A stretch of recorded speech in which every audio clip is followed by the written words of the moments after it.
What's going on, guys? In this video I'm going to be making an epoxy river coffee table. Now the reason I'm making this table is this year I had no idea what to get my girlfriend for Christmas, and I thought, do you know what? I've always fancied having a go at this. Why not kill two birds with one stone? So this year she is getting, or hopefully getting, an epoxy river coffee table. I picked up this slab of ash from the wood place. That's the name of the website. They had loads of great slabs, but as this is going to be my first attempt at this, I wanted to start small. So I just got this small slab of ash, and the first thing we need to do to it is debark it. Best way to do that, just get a nice wide chisel and start prying it away. Most of it comes off pretty easily once you get the chisel in there. Some of it is a little bit more difficult. As you can see, this piece had a lot of worm in the sapwood there and in the bark. Luckily, none of it's gone through into the heartwood, and it's been killed and dried, so that should all be eradicated. I had a little bit of trouble with this piece. This piece was well stuck here, but it came off eventually. It didn't take too long.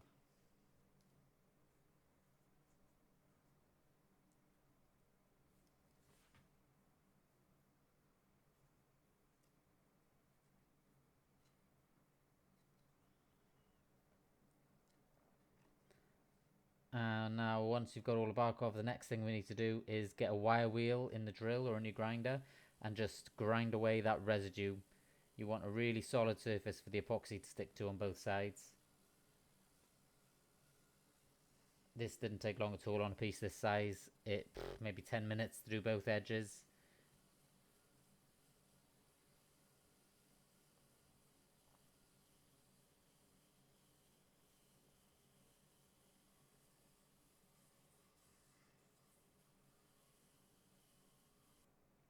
And that's the sort of finish we're looking for.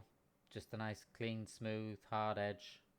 I did have this big knot to deal with on the side, so all I had to do with that is get a small chisel, get out with the lumps that I could, and then I just got in there with this other grinding wheel, this cone-ended sort of grinding wheel, and just smoothed out as much as I could. And then once I'd done that, it was just a case of doing the same thing on the other side here.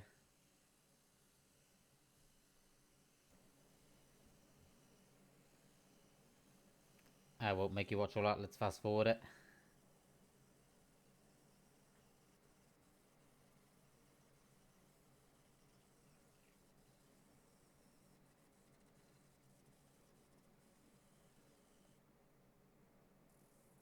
There we go, that's all done. Now, this slab was about 40mm when I picked it up, but to save on resin a little bit and to just give it a nice clean face, make sure it's nice and smooth and flat, I'm just going to thickness it down a little bit.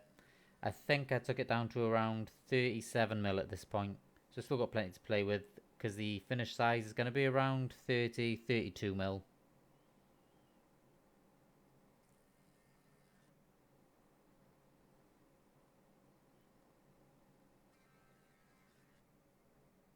Next, I'm just working out roughly the center of this slab so I can rip it down and make the two sides of my table.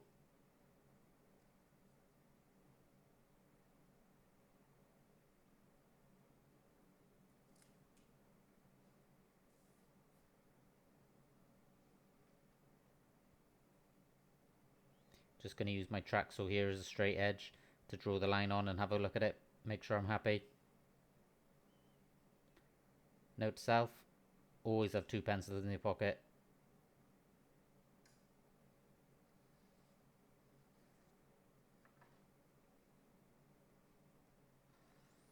Now I'm happy with that, I'm just going to rip it down with my track saw here.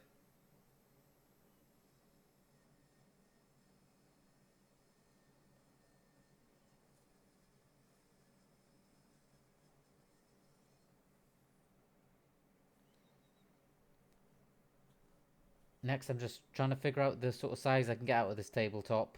I've laid it out. I wasn't sure which way to do it. Let me know in the comments. Would you have alternated the pieces like this? Or would you have done it the way I ended up doing it and having both pieces the same way with a narrow river on one side and a wide river on the other side? Let me know what you'd do.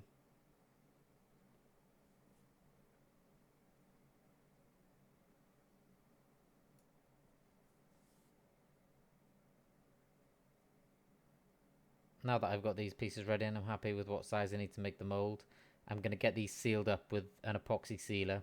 But before that, I'm just going to give the edges a sand down with some 80 grit just to get rid of any rough flyaway bits from the grinding wheel there.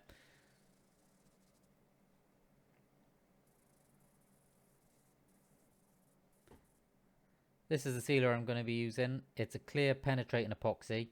It's designed for hardening up rotten wood so you can fill it and paint it, stuff like that. But I'm just going to be using it to seal up the live edges and the faces of this wood. Now the reason I'm sealing it is because I don't want any air or moisture getting sucked into the timber as the epoxy is curing and then pushing bubbles out or anything that's going to affect the curing process.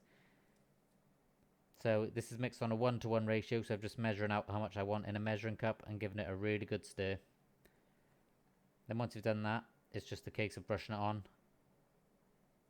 I'm giving it a good heavy coat here, brushing it on, letting it soak in to make sure it's all fully sealed.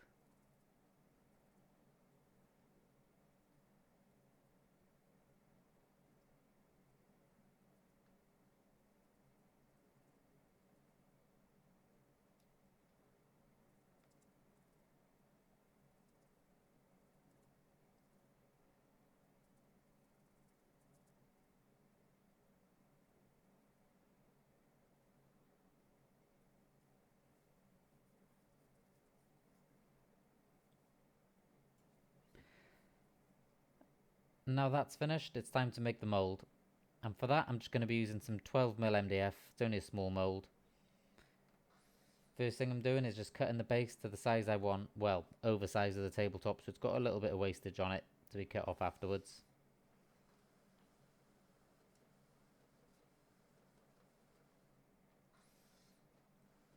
Now I did make a little mistake cutting the walls for the mould. They ended up only being a mil or two higher than the actual pieces. I probably should have added on another 10mm or so just to be really safe and give it loads of room in there. But it was fine.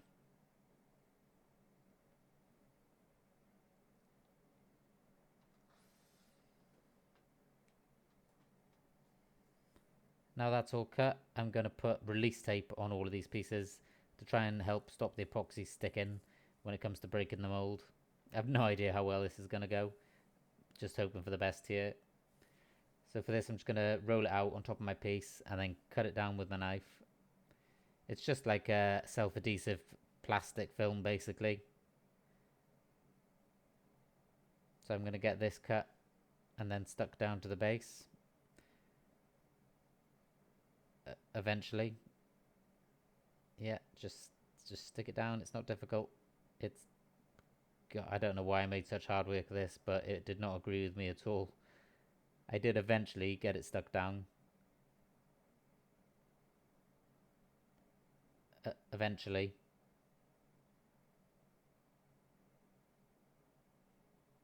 This is painful. There we go. There were a few creases in it, but that shouldn't really matter. I've got at least 3mm to take off each side when it comes to thicknessing the piece down, so they shouldn't really make any trouble. We got there eventually.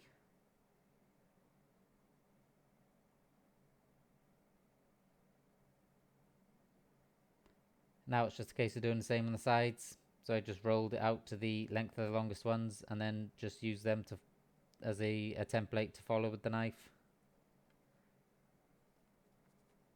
Just get them stuck on and we should be good to go.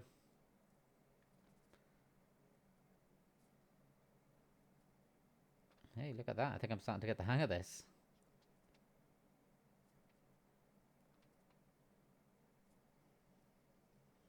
Now to seal the mould up, I'm just using cork.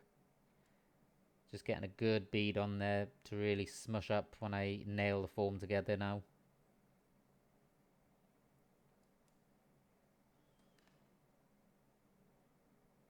I'm just going to use my 18 gauge pin gun.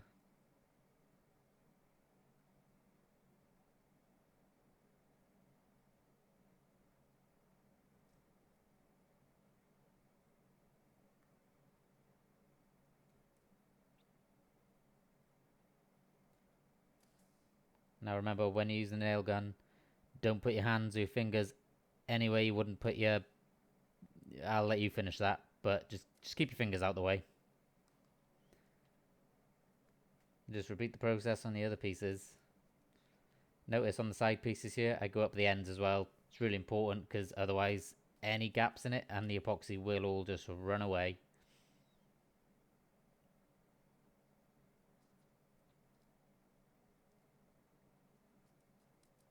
And now I'm just going to go around the inside as well and just make sure they're fully sealed up in there and smooth it out with my finger. And that's the mold finished. Hopefully fully sealed.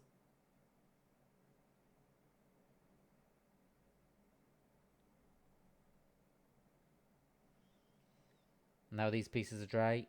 Before we can pour the epoxy, I'm just going to go over those live edges again with some 80 grit sandpaper just to key them up.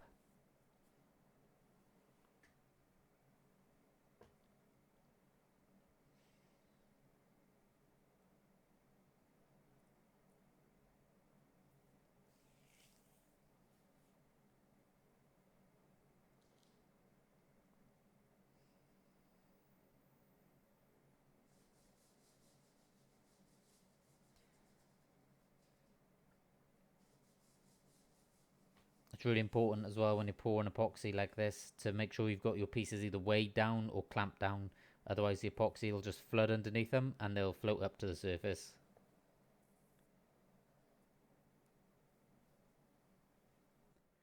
This is the epoxy I'm going to be using. I got it from Craft Resin UK. It's a deep pour epoxy. You can do up to about 50 ml with it. And then I'm just going to be adding in some mica powder. Now the colour I'm trying to make is maroon. And I didn't have maroon powder, so I'm just going to be trying to mix together chocolate brown and rouge. This is the mica powder in the tub. I think I've got about 5 grams of each for a total of 10 grams, and I'm just giving it a stir through to mix the powders together. Hopefully they come out maroon. Again, it's really important when you're mixing up epoxy to be accurate, so I'm just using the measuring cup here to make sure I get the right amount. I've worked out I need about 4 litres of epoxy, so this is mixed on a 2:1 ratio, so I need 2.67 litres of epoxy and 1.33 litres of hardener.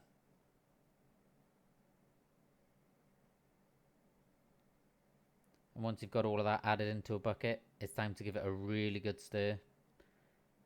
Now these buckets are just plastering buckets that I got from Screwfix, and they should do the job fine. And once the resin's hardened in them, after I'm finished, I should just be able to pull out what's left and use them again. I picked up this plastic whisk off Amazon for a couple of quid, and now I'm just going to give it a really, really good mix. Make sure there's no unmixed bits in there. After I've given it a really good stir then, it's time to add in the mica powder. And again, I'm just going to keep mixing this so it's all thoroughly mixed through. I kept going until I thought I'd mixed it long enough, and then mixed it a little bit more.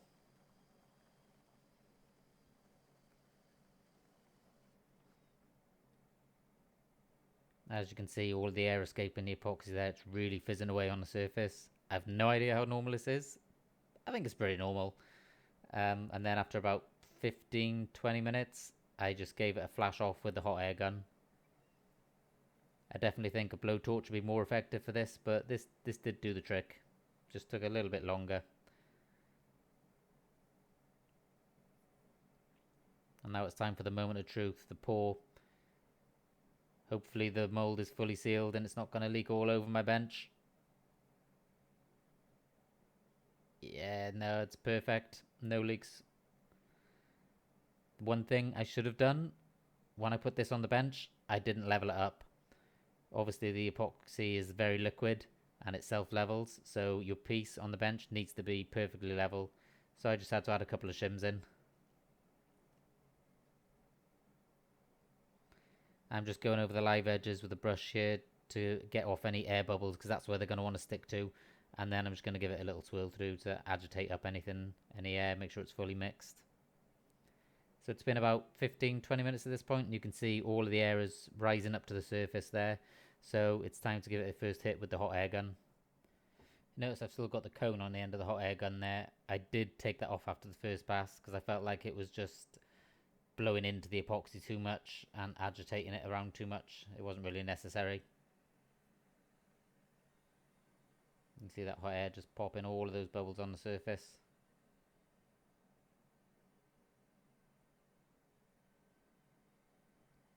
I worked out I needed 4 litres of epoxy and it was about perfect. I probably only got about 150, 200 mil spare, which is great. So again, I'm just going to hit it with the hot air gun. It's been probably another 5-10 minutes and you can see all the air's risen back up. So I'm just blasting that off to get rid of it. It's a very satisfying thing to do.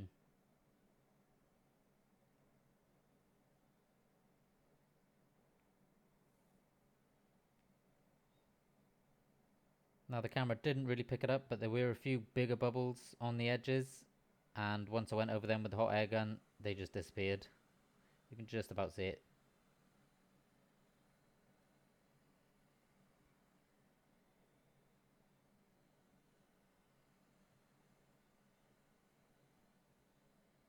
And this is it. There you can see that big air bubble on the bottom right there. I did go over it one more time after this, but this was how it was looking, and I was very happy with it so far. I think I was doing it all right. And you can see this got this cool sort of almost like a snakeskin pattern to start with. But it was looking good. So now to leave it overnight, obviously I don't want to leave the heater on in the workshop overnight, so I'm going to cover it. So I just cut these 7-inch pieces to nail onto the sides here. And then I'm just going to use that plastic draping sheet to stop anything falling into it. Mainly dust and fibres, because over the top of that I'm going to be putting a wool removal blanket, which have been sat in my workshop and are very dusty.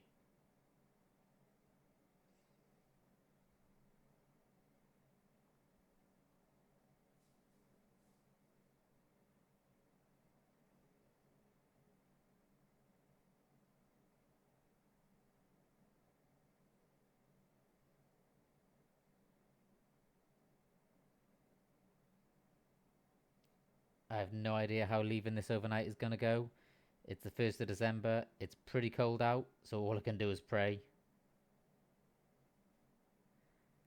And we come back the next morning. No idea what I'm going to see here. It could have all gone wrong. It could be completely ruined, and I might be buying her something else. But to my surprise and relief, it was looking good. It was all still in one piece. It had formed a really cool swirl pattern. And yeah, I was very happy. It was still very liquid at this point. I did think it would be a little bit firmer, but all good so far. So it's been another 12 days since the pour. It should be hard enough now to work with, but this is not what I was expecting to see. It has shrunk a lot. It was rather unceremoniously dumped in my office. I didn't really keep it very flat, I'll be honest. And it looks like it slumped a little bit. But luckily, I've got enough thickness in the top where I should be able to plane all that off nice and flat. So, time to break the mold. See if the release tape has worked. And yeah, it's a definite upvote for release tape. It came away really well. I just chiseled off the sides and peeled the tape away. I did have a little bit more trouble getting the bottom off, but that's because where the cork was, I couldn't actually see where the joint between the base and the top was. But once I got a wider chisel, it came away no problem. And as you can see, the bottom of the table for the first time. Actually, that's the top, because I decided to pour it upside down. More on that later. The top was supposed to be about 330mm thick, but my planer only does 300mm. So it would have meant setting up a router sled and doing a lot more messing around. So I just decided to take 15mm off each side and cut it down to 300.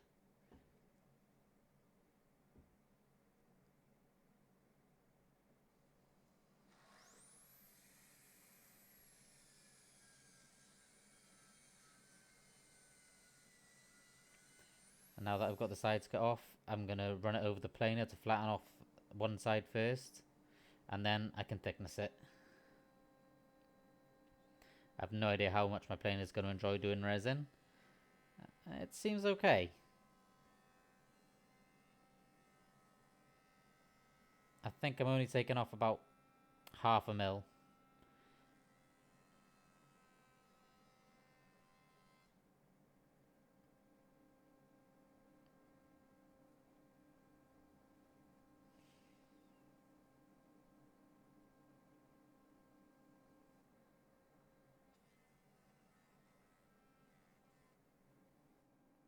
Now that side's nice and flat, we're going to thickness it down to its finished size.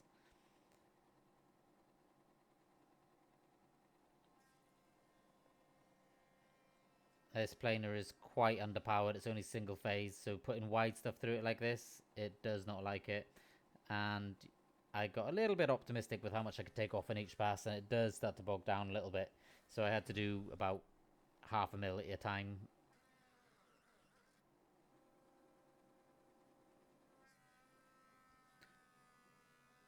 I've still got plenty of thickness on it, so I can get rid of all of those dips from where it shrunk down.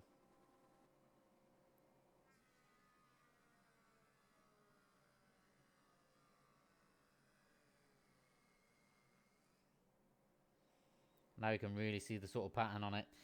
I'm actually a little bit disappointed because I had it upside down when I poured it.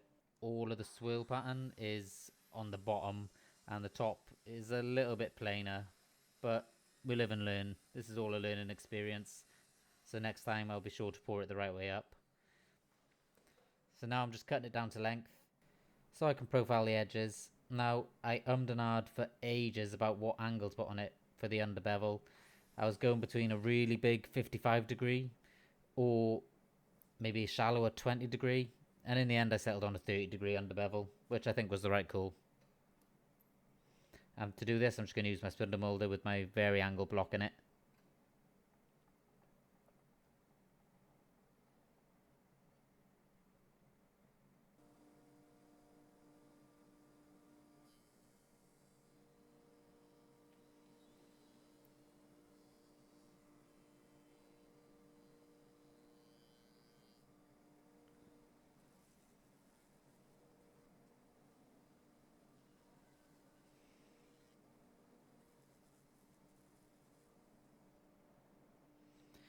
And then on the top, I'm just doing about a 5mm chamfer.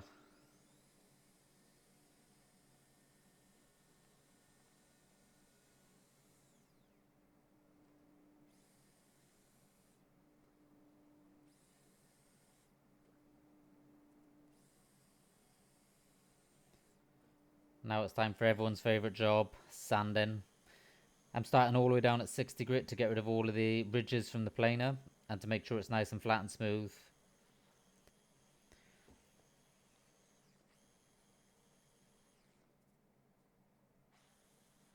You might notice I didn't bother doing the long edges with the 60 grit because that's all solid wood and there's no epoxy or anything involved. I can just start that at 120. After this first pass, I did notice a little air hole on the top. So to fix that, I'm just going to put a little drop of super glue in it and a spray of activator and then sand that off and it'll be invisible once the table's all finished up.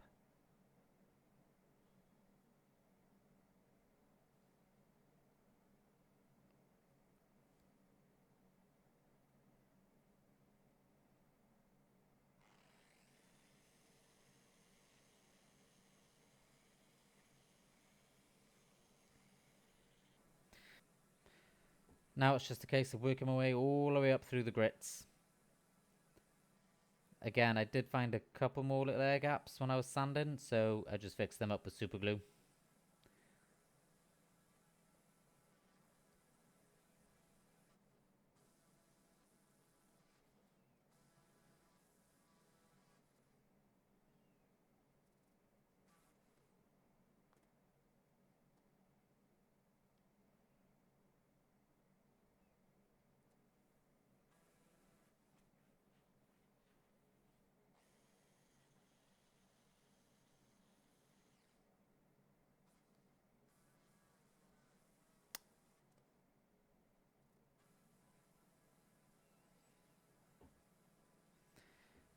I sanded all of the wood portion of the top up to about 180, but with the epoxy, I ended up taking that all the way up to 800 to get rid of all of the swirl marks in it.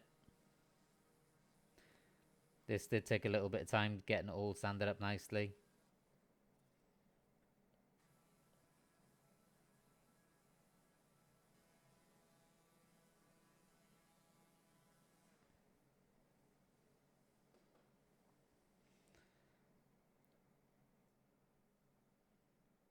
And that's the top sanded up to 180.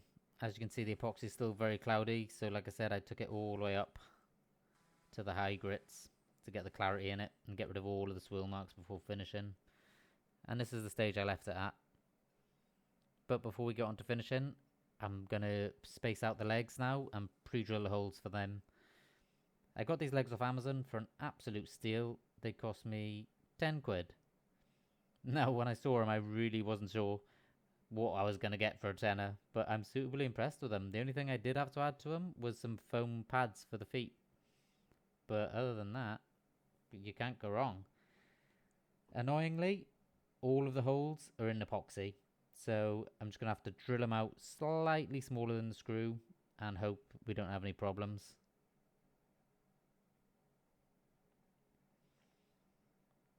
Look how pretty all the swirls are on the bottom of the table. I'm not salty at all that it's on the wrong side.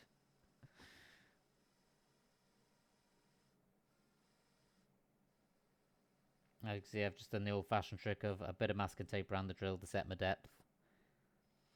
The screws that came with the table were about 30mm, so I had to cut them down.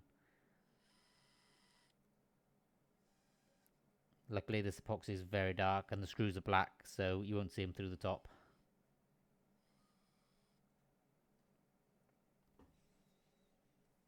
The finish I'm going to be using is Osmo Polyex oil. And to apply it, I'm just going to be pouring a little bit out in the center of the table, then using the cut up old tea towel to rub it around and get it all coated up. Notice in the background there, I've got the base of the form, so I can finish the table all in one go without having to wait in between. I just put a couple of brads through it, and then that way, once I've finished with this side on the bottom here, I can just flip it over and put it on them and do the top.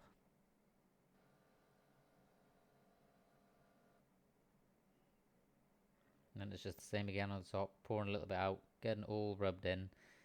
And then after it's had a chance to soak in for a little while, I just went over it again with a clean rag to take off any extra.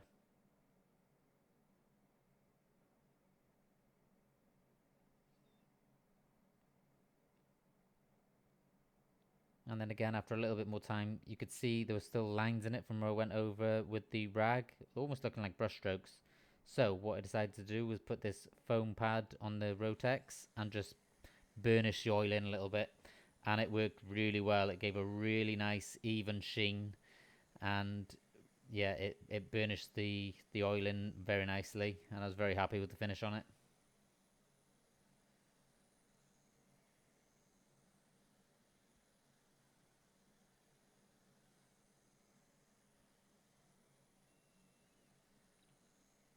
I think that's an actual Festal pad that I bought a long time ago. I don't know if they still make them, but if they do, I'd pick one up. It works really well for this.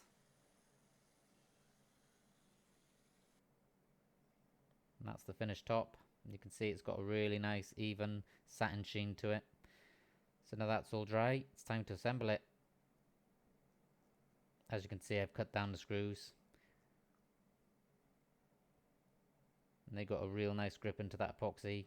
I made sure I got the exact right size pilot hole.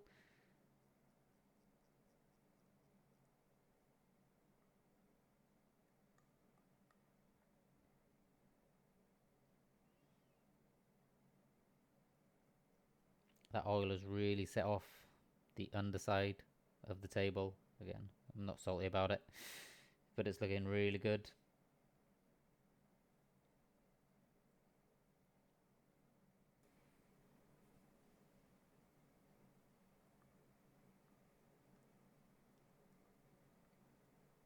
And that is it.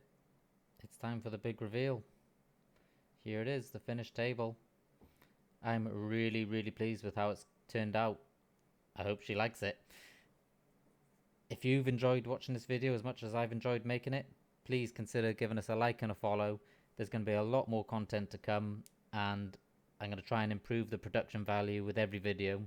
So thank you so much for watching, guys. I'll leave links in the description for all of the products I've used in this video. I've not been sponsored by anyone. Catch you in the next one.